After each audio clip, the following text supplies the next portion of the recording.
Friends, today topic is the problem of piecing together the past. So here what we are piecing together is the sources, the evidences. So the first question comes here is that what are the sources of knowledge about the Harappan civilization? So you know that we get this valuable information, okay, about the Harappan culture or civilizations. So with the different sources or the material we find, we get the knowledge or we get the information through the material, through the archaeological finds. Okay, so first example here is a seal. Okay, so you see about 2000 seals are found and a great majority carried a short inscriptions with pictures of one horned bull, the buffalo, tigers and elephant. So here you can find the second source here. The evidences here are the buildings, the roads, the streets, the baths, the wells, the tanks. Okay, they were excavated at Mohenjo-daro and Harappa and other site of Harappan civilization. Different specimen of art such as sculptures, art of pottery, okay, consisted of wheel mates, the beads. So they are what? They are the artifacts and the evidences. And the burials, the dead body of men and women, okay, with archaeologists find coins, pottery, needles, ornament with them, okay. They also give evidences of the fact about the Harappan civilization. Then you have seen about the lifestyle, about the economy of the Harappan civilization, where we talk about the prevalence of agriculture, okay, is indicated there by the finds of the grain. Okay, if we talk about the charred grain, and then we come evidences of plowed land, tools, okay, terracotta sculptures of bulls. These were explored from that. If we talk about the sculptures of bulls, okay, the archaeologists explored from that. The oxen were used for the plow. So you can see evidences of canal, well, reservoirs indicate that they used as for irrigation. Okay, so here there are so many sources because the whole chapter is based on what? They are based on the archaeological sources. So they are all are the sources, the evidences that were found. The first question here can be what are the sources? Okay, then how the archaeologists, okay, they reconstruct the past on that basis, how they interpreted it on the basis of that sources. So here you can see that this, if we talk about this portion, this topic is based on that material evidences allow archaeologists to better reconstruct Harappan life. So the material, you know, they can be pottery, tools, ornament, household object. Then you can see recovering artifact is just the beginning of the archaeologist enterprises. When we talk about the recovering of the artifact is the beginning, and then they and archaeologists then classify their find. Here you can see classifying the find. Okay, so here you can see they classified the find on the basis of what, in terms of material, okay, whatever material they found, and in terms of the functions of artifact. They often resemble it with the present day things or with the indirect evidences, and then comes the archaeologists have to develop frame of references. Okay, then comes the problem of interpretations. So here you can see that they can ask a question, and the question can be formed that what were the early Harappan archaeologists thought that certain object which seems unusual and unfamiliar, which may have had a religious significance, substantiate. And then the problem of archaeological interpretations are perhaps most evident in the attempt to reconstruct the religious practices of Harappa. And then what are the discuss the religious practices of the Harappan. So here you can see that if we talk about whatever evidences, especially the objects here found, okay, they had a religious significance. These included terracotta figurines of women heavily jeweled with elaborated headdresses, and Harappan people might consider it as a mother goddess. If you say identifications of the priest king, okay, it is based in idol from the Mesopotamian history. In exhibition, they found a seal that depict a male god had horn on his head, showed seated cross-legged in a yogic posture, and some time covered all around with animals may be considered at Pashupati. Then comes many seals with the pictures or conical stones have been considered links, and you can find here, examining the seals, you can find a pictures, or you can find one god between the branches of people tree, which explain that people of Harappa culture were used to worship the nature. Okay, so here we talk about the problem of piecing together, in which we find the classic how they classify it in the terms of material and in terms of function, and then how they interpret it and what the problems comes, because they interpreted with it or resemble it with the present day things. As we can see in the they found a coin, a seal, which we call proto Shiva, okay, that we resemble with the present day Pashupati Shiv. Okay, then we talk about here the we found a sculpture of mother goddess, okay, and priest king, which they which was contemporary to Mesopotamia.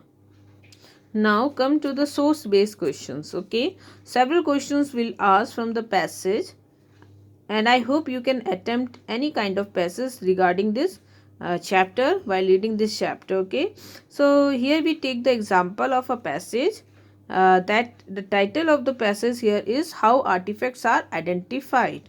Okay, you will read the passage carefully. Then we talk about the passage is all about the saddle quern. Quern here is the simple grinding implements or the tools. So most probably these querns, here you can see the pictures of the quern, also the saddle quern. Okay, so they were used for grinding the cereals. Okay, they are found in Mohenjo-daro. They were considered, which site they are excavated? Very important, they are excavated at the site of Mohenjo-daro. So they are found in large numbers. So what if we talk about the saddle quern were made up of what? It's made up of hard igneous rocks or sandstone. And as this base is convex, you can see it is the shape of the quern is what? It is in convex shape. So here you can see the base, they must have been set up in the earth or the mud to prevent them rocking. So here they have talked about two types of querns have been found. So those one which is smaller stone, here you can see a smaller stone which was used for what? For which were used for rubbing. Okay, or they can roll or pushed or roll it from constant movement from the backward to the forward. Okay, and you can see the second were used as a pounder. And then you can find the corns or the slab stones of the former type were used solely for the grains. So in the second type possibly for pounding herbs and spices for making curries. So here we find two types of quern. Okay, one is those one which is in smaller stones were used for what? For rubbing or for pushing it or rolled it from backward to forward. And you can see the one and the second one was what? It was a pounder. So querns of the former type were used for solely for the grain, and the second type which has been found is most probably used for pounding the herbs and the spices. Okay, so we will take some of the example. Okay, which type of questions can be formed. So if they will ask that which type of corns have been found in Mohenjo-daro, or write the characteristics of the saddle quern, or which two types of the querns have been found in Mohenjo-daro.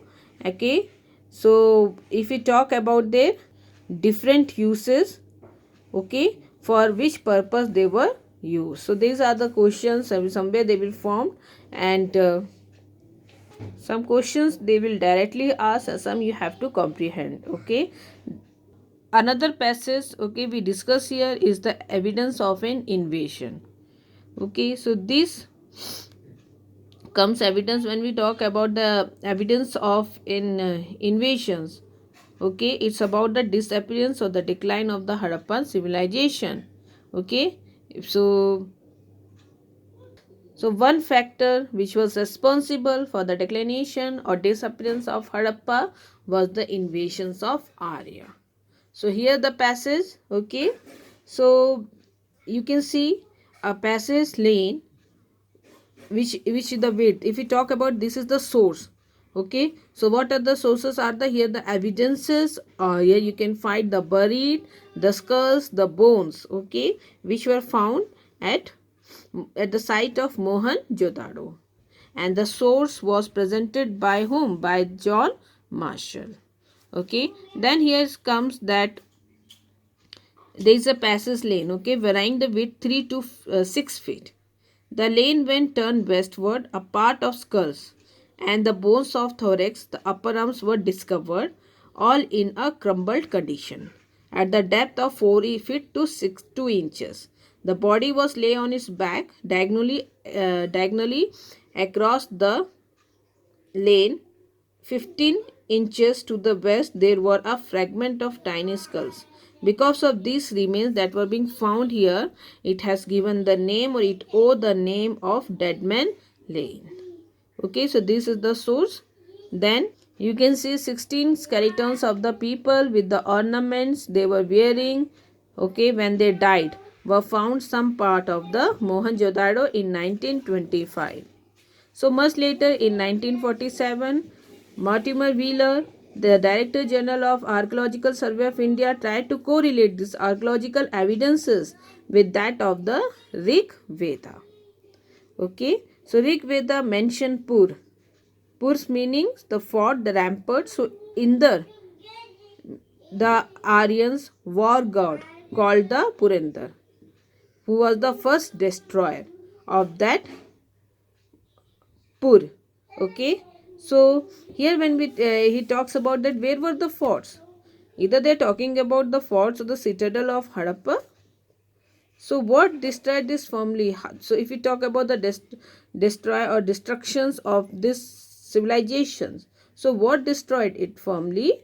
This settled civilization, climatic, economic or political deterioration maybe have weakened it, but its ultimate extinction is more likely to have been completed by deliberate and large, you can see, large scale destruction.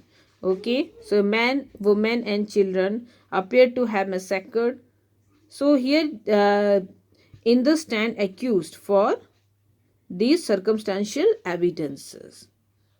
So this evidences of massacre in Mohenjo-daro was questioned. This was been, if we talk about this evidences, okay, which was presented by whom? Mortimer Wheeler, and later in 1960.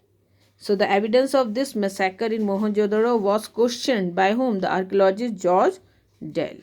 Okay, he keep his point of view. So he demonstrated that the skeleton found at the site did not belong to the same period. Some couple of the burial definitely seem to indicate slaughter, but remaining burial found suggesting maybe a careless and unsystematic way, showing a lack of respect for the buried. There is no destruction level at the last phase of civilization, no extensive burning, no body of the warrior clad in shield, wearing the shield armor and surrounded by the weapons of war. No evidence of no defense. If we talk about the evidences of final defense were found. So if the questions can be asked, some of the example regarding the questions. On the basis of the question, you can see that they can ask that name the archaeologist who presented the source. As you know, the John Marshall was the archaeologist who presented the first source, which was of the Deadman Lane. Okay, so here you can see that who with which argument of the destructions of the Harappan civilizations this passage indicate. So if we say who correlate this evidence with Rig Veda, and who and why he correlate these evidences with Rig Veda also, who how propounded the theory opposite to this. Okay, so these are some examples, okay, that we are taking from the passages these types of question can be asked. Okay, so the last topic here is the map work, in which we will work on some important sites of the mature Harappan civilization.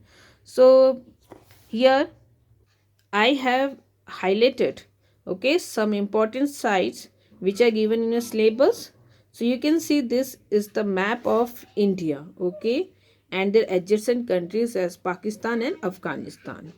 So the important thing in is the civilizations was located, okay, on the banks of the river Indus and tributaries, and in the Chotang and Ghaggar river, which is the old Saraswati river.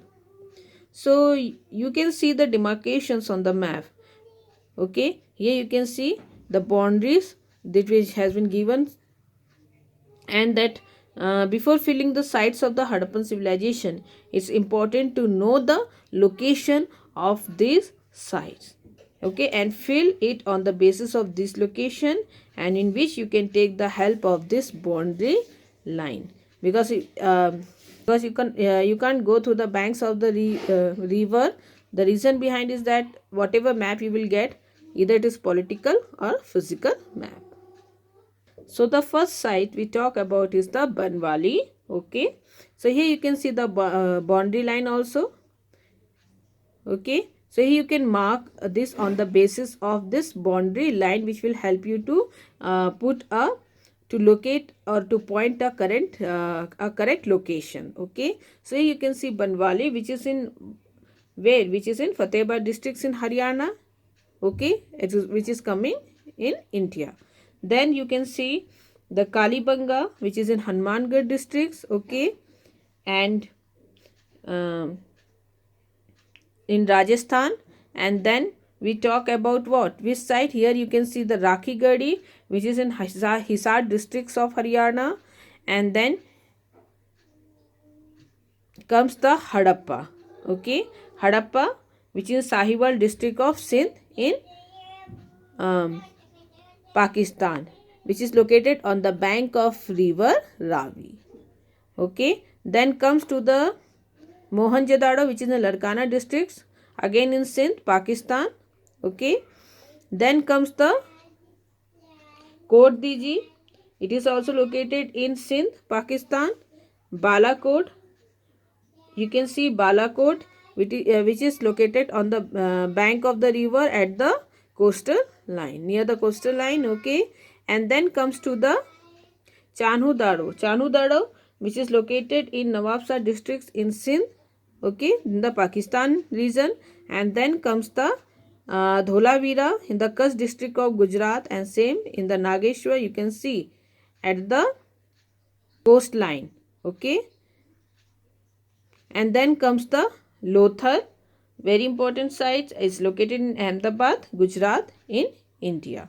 So these are the important sites which are given in your syllabus. So you have to mark this. So on your, you can make a rough map also, and you can on any of the political or physical map, okay, of India.